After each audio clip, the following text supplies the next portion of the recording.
সবাই চলে যাক আগে, তারপর তোকে দেখাচ্ছি। আর যদি শাস্তি কমাতে চাস তাহলে ভালোই ভালোই ওর সামনে থেকে সরে যা। আরো অনেক কিছু লেখা, তার মানে ওই দিকে গিয়ে এসব লিখলো। এবার বুঝি সত্যি আমায় বাসা থেকে বের করে দিবে। কোনো রকম অজুহাত দিয়ে মনের সামনে থেকে চলে আসলাম। রুমে এসে শুয়ে শুয়ে ভাবছি, আজ নিশি যে পরিমাণে রেগে আছে, না জানি কি করে। ভাবতে ভাবতেই নিশি চলে আসছে, হাতে আবার দেখি লাঠিও নিয়ে আসছে। না জানি আজ কপালে কি আছে। নিশি বিষাক্ত সাপের মতো জোরে জোরে শ্বাস নিচ্ছে আর আমার দিকে আগাচ্ছে।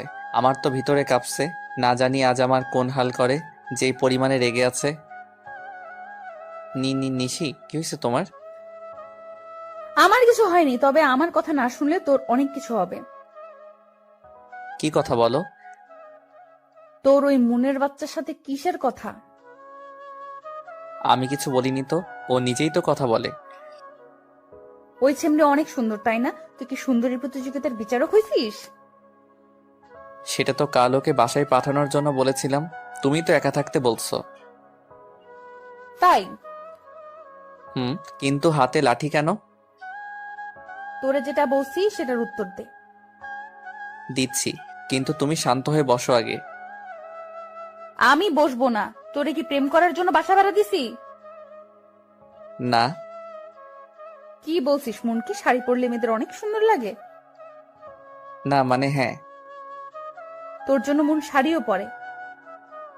আমি তো পড়তে বলিনি। আমিও শাড়ি পরছি, দেখ আমায় কেমন লাগছে। আসলে খেয়ালই করিনি নিশি শাড়ি পরে আসছে। এতক্ষণ শুধু ওর কথার উত্তর দিতে আর ওকে শান্ত করতে ব্যস্ত হয়ে গেছিলাম, যার জন্য ওর দিকে ভালো করে তাকাতেই পারিনি। কিন্তু এখন আমি ওর দিকে মুগ্ধ হয়ে তাকিয়ে আছি। সত্যি বলতে চোখ সরাতে পারছি না। নীল শাড়িতে নিশিকে পুরা নীল পরীর মতো লাগছে। এমন করে কি দেখছো? রাগী চেহারায় এক মুহূর্তের মধ্যে লজ্জার আভা ফুটে উঠল। গালগুলো লাল হয়ে গেছে। ওর কথা বলায় আমিও একটু লজ্জা পেলাম। কিছু না। কেমন লাগছে বললেন না যে? পরীর মতো শাড়িটাকে পরিয়ে দিছে। আমি নিজেই পরছি। ও, একটু ভুল হয়েছে। কোথায় ঠিক করে দাও। আচ্ছা আমি বলছি, তুমি ঠিক করো। তুমি ঠিক করে দিলে কি সমস্যা? আচ্ছা দিচ্ছি। আমি নিশির কাছে যেতেই ও আমায় জড়িয়ে ধরলো। আমি জোর করে ওকে দূরে ঠেলে দিয়ে একটা থাপ্পড় দিলাম। কি করছো তুমি এসব? পাগল হয়ে গেছো? আমি পাগল হয়ে গেছি, কারণ আমি তোমাকে ভালোবাসি। কথাটা শুনে থমকে গেলাম।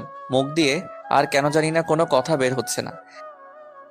তুমি বোঝো না আমি তোমায় কতটা ভালোবাসি? নাকি বুঝো না বোঝার অভিনয় করো? তোমার সাথে সময় কাটাতে কাটাতে কখন যে তোমার প্রতি ভালো লাগা সৃষ্টি হয়েছে, এরপর ভালো লাগা থেকে ভালোবাসা বুঝতেই পারিনি।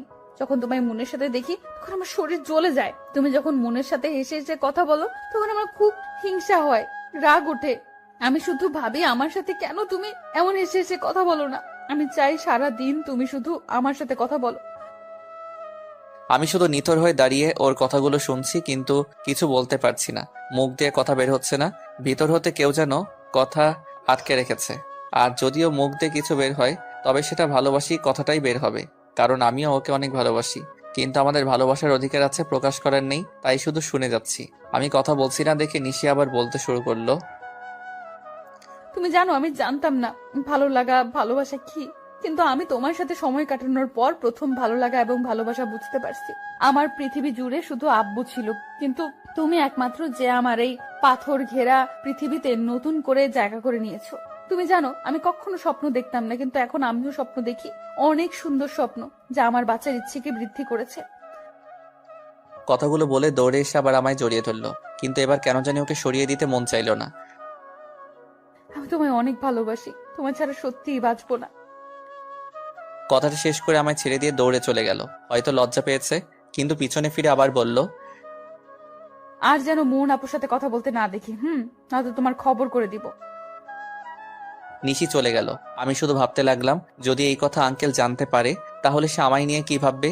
সে আমায় অনেক ভালোবাসে, অনেক বিশ্বাস করে। না, আমি কখনোই তার বিশ্বাস নষ্ট করতে পারবো না।